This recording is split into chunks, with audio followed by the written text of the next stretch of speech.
Hey guys, today we're gonna look back at the Nothing Phone 2A. It's my main phone and I think it's quite a good time to just look back at the phone and how it's performing for me. I've got the Nothing Phone 2A on launch date and I was beyond excited after getting the phone. I've gotten from a Samsung Galaxy S21 and the main differences were obviously the size of the screen, but I didn't really care for that because I had bigger phones in the past. Another key difference to me was battery life. Because of the size difference, the Nothing Phone 2A has a way bigger battery as well. It's a 5000 milliamp hour battery to be exact. And I go through a whole day without any problem. And I'm quite a heavy phone user as well, but I don't really game on my phone. But I'll link some great gaming tests on this phone down below in the description. But I just want to tell you about my real-world experience with the Nothing Phone 2A. So I use this phone nearly for everything. For checking email, reading documents, and also consuming a lot of content on the way to work or on the way back from work while I'm sitting in the train.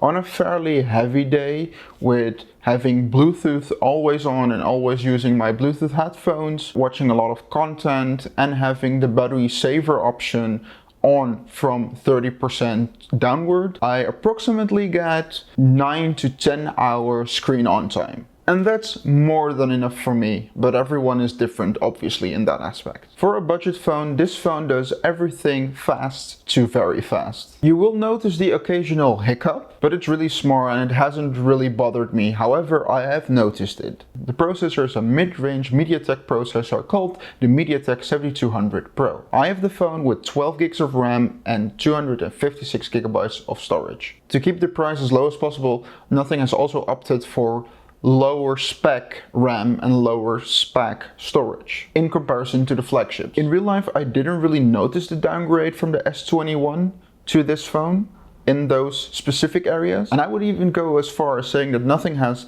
made the smart decisions to keep the price lower and keep the phone accessible. Let's get into the price of the Nothing Phone 2A. There are two variants of the Nothing Phone 2A and three color options right now. Right now you have the 8GB RAM version with 128 gigs of storage, or you have the 12GB version with 256 gigabytes of storage. In Europe we have three different kinds of Nothing Phone 2As. We have the special edition, the black phone, and the milk colored Nothing Phone 2A. The price of the 8GB version is right now 299 euros and the price of the 12GB version is 359 euros. And those are the prices straight from the nothing.tech website if you buy them today. If I would buy this phone again today, I would probably opt for the white version or for the special edition, mainly because the white color hides fingerprints way better. To hide the fingerprints right now on my phone, I went with a different case. I have the Spigen 01 case. It's a cool case, however,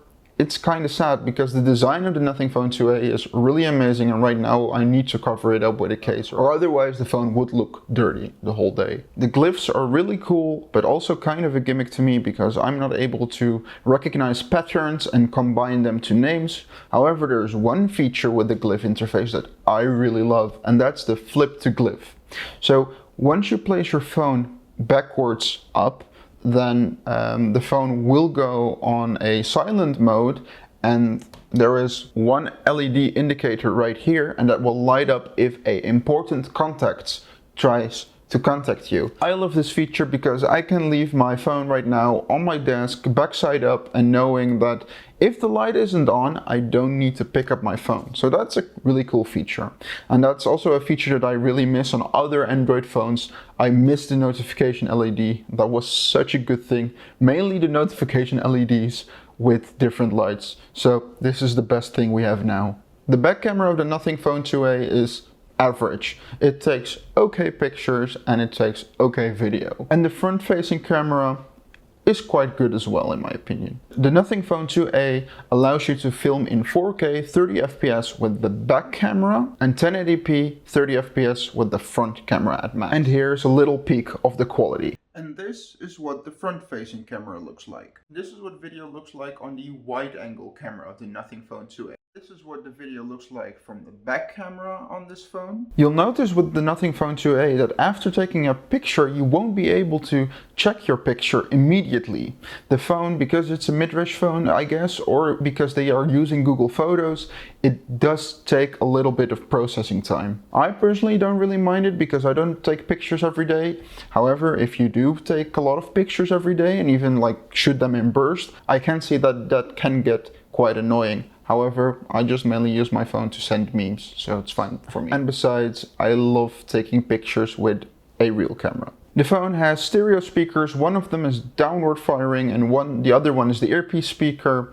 They get quite loud, not the highest of sound quality, but it's better than your average Windows laptop these days. And I love consuming content on this device, so it's definitely more than sufficient. The phone has a USB charging port with a SIM tray next to it, which is also able to hold 2 SIM cards at the same time. The phone has a 6.7-inch AMOLED display. It's basically an OLED and it looks great. In the bright sunlight, it can be a bit hard to look at. I know that my S21 was a bit easier to look at the sun. I use the display in a dynamic refresh rate, but it's not one of those screens that also can like go down to 1 Hz to save on battery life, but it's fine by me. You don't really notice the switches between 30 Hz, 60 Hz and 90 Hz. It does do everything quite good, and on top of that the phone can get up to 120 Hz. You can also choose to always display your content in 120 Hz. According to Nothing, the phone has a peak brightness of 1300 nits. However, the most important part to me, and maybe even the stupidest part, is that the screen has nice equal bezels all around the phone. But yeah, if you make a phone this cheap, you'll need to sacrifice somewhere else. And here's a small list of things where I think they have sacrificed on this phone. First of all, no wireless charging. They have a plastic back on the phone instead of the glass, which scratches fairly easily.